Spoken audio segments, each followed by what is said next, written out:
ताबिश रेहान साहब से पहले मैं अजीजा गौसिया सल्लमहा को दावत दे रहा हूँ, तशरीफ लाएं और 5 मिनट के अंदर अंदर स्पीच चाहे जबानी या देख कर हो वो मुकम्मल फरमाएं।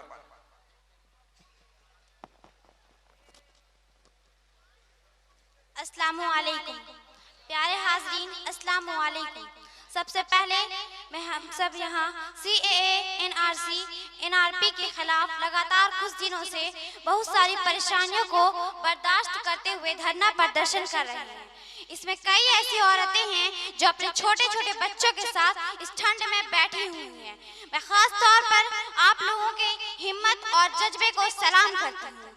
आज हम लोग बहुत परेशानी का सामना कर रहे हैं। कुछ हफ्तों के बाद बच्चों का इम्तिहान शुरू होने वाला है।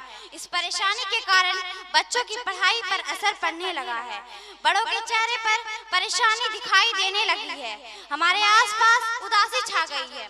मेरी माँ, बहन, अंकल, आंटी, आप लोगों ने तारीख में अपना नाम सुनहरे अक्षरों में दर्ज किया है।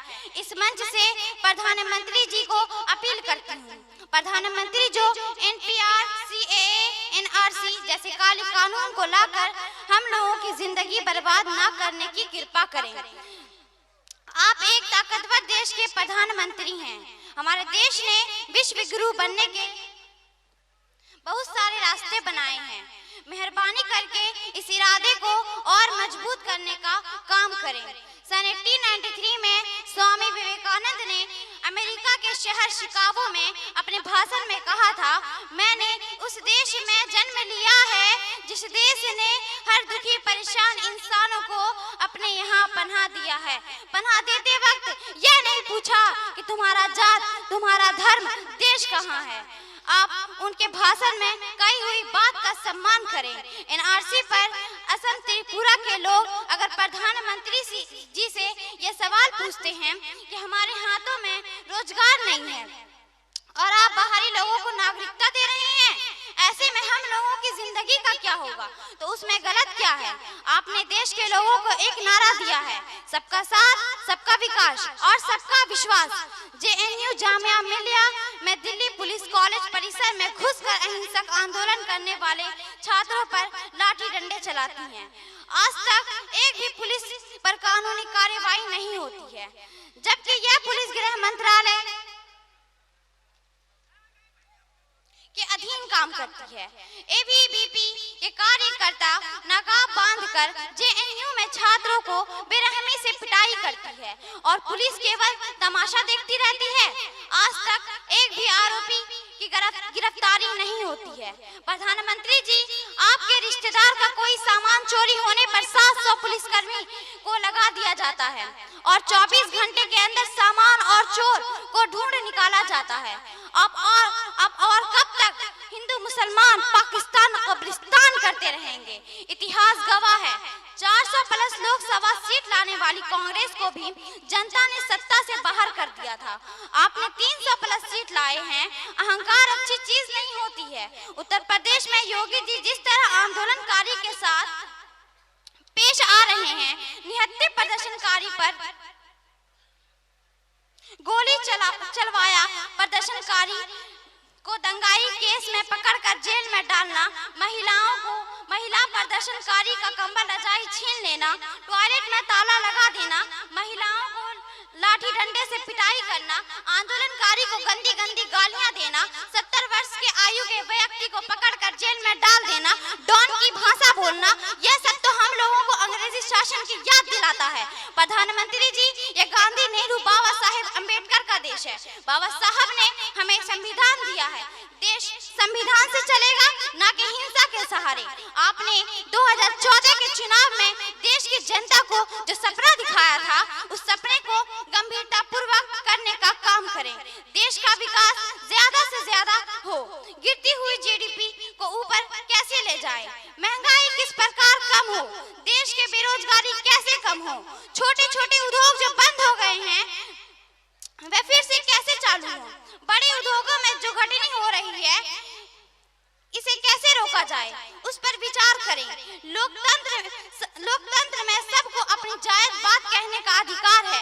सवाल सुनने की हिम्मत पैदा करें। देश में जो बेचैनी का माहौल पैदा हो गया है, जाएंगे तो इसका हल तुरंत निकल जाएगा।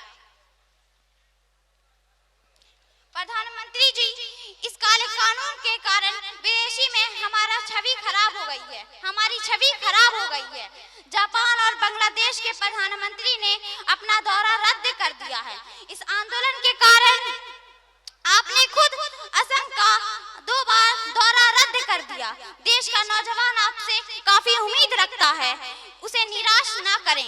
एक रिपोर्ट के अनुसार हमारा देश हंगरी रेट में बांग्लादेश पाकिस्तान से भी आगे है, जो हम लोगों के लिए चिंता का बहुत बड़ा कारण है। ईरान अमेरिका के तनाव के कारण हमारे देश में तेल संकट का असर पड़ सकता है, जिस पर हमें अभी से ध्यान देने की जरूरत है। हमें इसके लिए तैयार रहना चाहिए। इस काले कानून से हमारे दलित भाई सबसे ज्यादा प्रभावित होंगे। एक रिपोर्ट के अनुसार 70% दलित परिवार के पास घर के कागजात नहीं हैं, उन्हें कोर्ट कचहरी का चक्कर लग जाएगा। यह काला कानून समाज में अफरा तफरी का माहौल खड़ा कर देगा, जिससे देश के विकास की गति खराब हो जाएगी। मैं फिर से प्रधानमंत्री जी को अपील करती हूँ कि जितना जल्द हो सके आप इस काले कानून को वापस लेने की कृपा करें। उत्तर प्रदेश में मारे गए प्रदर्शनकारी के परिवार के साथ मुझे हमदर्दी है। कबीरपुर के नौजवान भाई के प्रयास से भागलपुर के लोगों को एक मंच मिला है, जिस मंच से हम लोग एकजुट होकर काले कानून का विरोध कर रहे हैं। इसके लिए नौजवान भाई का शुक्रिया अदा करती हूँ। इसी के साथ मैं अपनी बातों को यहीं पर विराम देती हूँ। No CAA, no NRP, no NRC। मैं आप लोगों को एक नारा दूंगी, बस आप लोगों को जिंदाबाद कहना है।